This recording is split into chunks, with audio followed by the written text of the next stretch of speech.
ನಮಸ್ಕಾರ ಮಿತ್ರರ ಮಿತ್ರ ವಾಹಿನಿಯ ಎಲ್ಲ ವೀಕ್ಷಕ ಮಿತ್ರರಿಗೂ ಸ್ವಾಗತ. ಕರ್ನಾಟಕದ ರಾಜಕಾರಣದಲ್ಲಿ ಸಿಎಂ ಕುರ್ಚಿ ಅಂತ ಹೇಳಿದ್ರೆ ಅದು ಬರೀ ಅಧಿಕಾರ ಅಲ್ಲ, ಅದೊಂದು ರೋಚಕ ಇತಿಹಾಸ. ವಿಧಾನಸೌಧದ 3ನೇ ಮಹಡಿಯ ಆ ಒಂದು ಗದ್ದುಗೆಗೆ ಏರೋದಕ್ಕೆ ನಡೆದಂತಹ ಕಸರತ್ತುಗಳು ಒಂದೆರಡಲ್ಲ. ಸದ್ಯ ರಾಜ್ಯ ರಾಜಕಾರಣದಲ್ಲಿ ಸಿದ್ದರಾಮಯ್ಯ ಮತ್ತು ಡಿ.ಕೆ. ಶಿವಕುಮಾರ್ ನಡುವಿನ ಅಧಿಕಾರ ಹಂಚಿಕೆ ಸೂತ್ರದಂತೆ ಕೊಟ್ಟ ಮಾತಿನಂತೆ ಸಿದ್ದು ಸಿಎಂ ಸ್ಥಾನಕ್ಕೆ ರಾಜೀನಾಮೆ ಕೊಟ್ಟಿದ್ದಾರೆ. ಡಿ.ಕೆ. ಶಿವಕುಮಾರ್ ಕರ್ನಾಟಕದ ಮುಂದಿನ ಸಿಎಂ ಅಂತ ಹೇಳಲಾಗ್ತಾ ಇದೆ.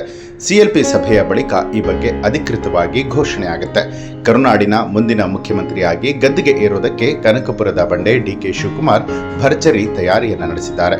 ಸಿದ್ದರಾಮಯ್ಯ 2ನೇ ಬಾರಿಗೆ ಮುಖ್ಯಮಂತ್ರಿಯಾದಾಗ ಅವರ ಸರ್ಕಾರದಲ್ಲಿ ಉಪಮುಖ್ಯಮಂತ್ರಿಯಾಗಿ ಜಲಸಂಪನ್ಮೂಲ ಹಾಗೆ ಬೆಂಗಳೂರು ನಗರಾಭಿವೃದ್ಧಿ ಇಲಾಖೆ ಸಚಿವರಾಗಿದ್ದ ಡಿ.ಕೆ. ಶಿವಕುಮಾರ್ ಕಳೆದ 3 ವರ್ಷದಿಂದ ಬೆಂಗಳೂರಿಗಾಗಿ ಹಲವು ಯೋಜನೆಗಳನ್ನು ರೂಪಿಸಿದ್ದಾರೆ.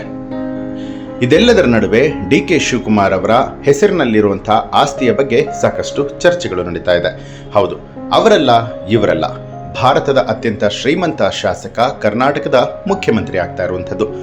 ಹಾಗಿದ್ರೆ ಅವರ ಹೆಸರಲ್ಲಿ ಎಷ್ಟು ಆಸ್ತಿ ಇದೆ ಅನ್ನೋದನ್ನ ಈ ವಿಡಿಯೋದಲ್ಲಿ ತಿಳ್ಕೊಳ್ಳೋಣ. ಕರ್ನಾಟಕದಲ್ಲಿ ಕಳೆದ ಕೆಲವು ದಿನಗಳಿಂದ ಸಿಎಂ ಬದಲಾವಣೆ ಬಗ್ಗೆ ಚರ್ಚೆ ಒಂದ್ ಕಡೆ ಆಗ್ತಾ ಇದೆ. ಸಿಎಂ ಸ್ಥಾನಕ್ಕೆ ರಾಜೀನಾಮೆಯನ್ನ ಕೂಡ ಸಿದ್ದರಾಮಯ್ಯ ಕೊಟ್ಟಿದ್ದಾರೆ. ಇದೀಗ ಡಿ.ಕೆ. ಅಧಿಕಾರದ ಗದ್ದುಗೆ ಏರ್ತಿದ್ದಾರೆ. ಕಾಂಗ್ರೆಸ್ ಪಕ್ಷದ ರಾಜ್ಯಾಧ್ಯಕ್ಷರಾಗಿ 2023ರಿಂದ ಉಪಮುಖ್ಯಮಂತ್ರಿಯಾಗಿ ರಾಜ್ಯದ ಬಲಿಷ್ಠ ರಾಜಕಾರಣಿಯಾಗಿ ಮುನ್ನಡೆತಾ ಇರುವಂತಹ ಡಿ.ಕೆ. ಶಿವಕುಮಾರ್ ಇದೀಗ ಮುಖ್ಯಮಂತ್ರಿ ಸ್ಥಾನಕ್ಕೆ ಚುಕ್ಕಾಣಿಯನ್ನ ಹಿಡಿತಾ ಇದ್ದಾರೆ. ಅಲ್ಲದೆ ದೇಶದಲ್ಲೇ ಶ್ರೀಮಂತ ಸಿಎಂ ಅನ್ನುವಂಥ ಹಿರಿಮೆಗೂ ಕೂಡ ಪಾತ್ರರಾಗಿದ್ದಾರೆ. ಆಂಧ್ರ ಪ್ರದೇಶದ ಮುಖ್ಯಮಂತ್ರಿ ಶ್ರೀ ಎನ್ ಚಂದ್ರಬಾಬು ನಾಯ್ಡು ಅವರು ದೇಶದ ಶ್ರೀಮಂತ ಮುಖ್ಯಮಂತ್ರಿಗಳಲ್ಲೊಬ್ಬರು. 931 ಕೋಟಿಗೂ ಅಧಿಕ ಆಸ್ತಿಯನ್ನ ಹೊಂದಿರುವಂತಹ ಇವರು ಟಿಡಿಪಿ ಪಕ್ಷದಲ್ಲಿ ಗುರುತಿಸಿಕೊಂಡಿದ್ದಾರೆ.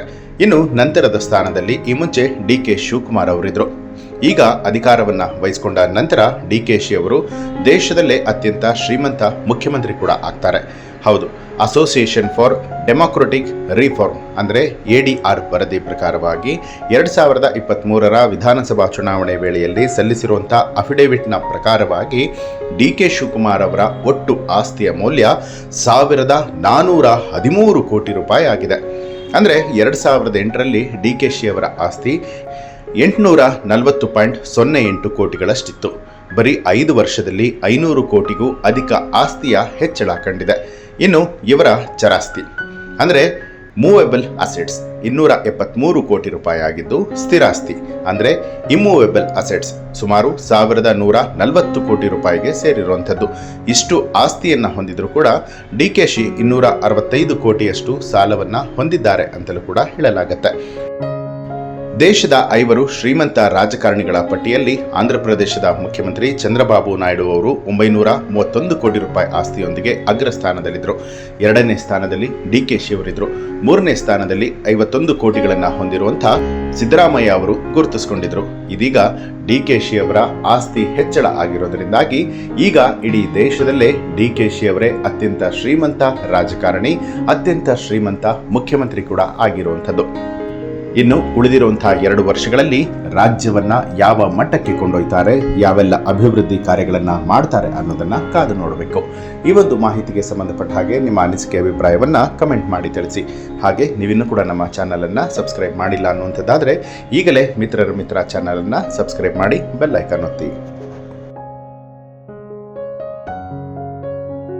ಹೆಚ್ಚಿನ ವಿಡಿಯೋಗಳಿಗಾಗಿ ಮಿತ್ರರ ಮಿತ್ರ ಚಾನಲ್ ಅನ್ನ ಸಬ್ಸ್ಕ್ರೈಬ್ ಮಾಡಿ ಬೆಲ್ ಐಕಾನ್ ಒತ್ತಿ.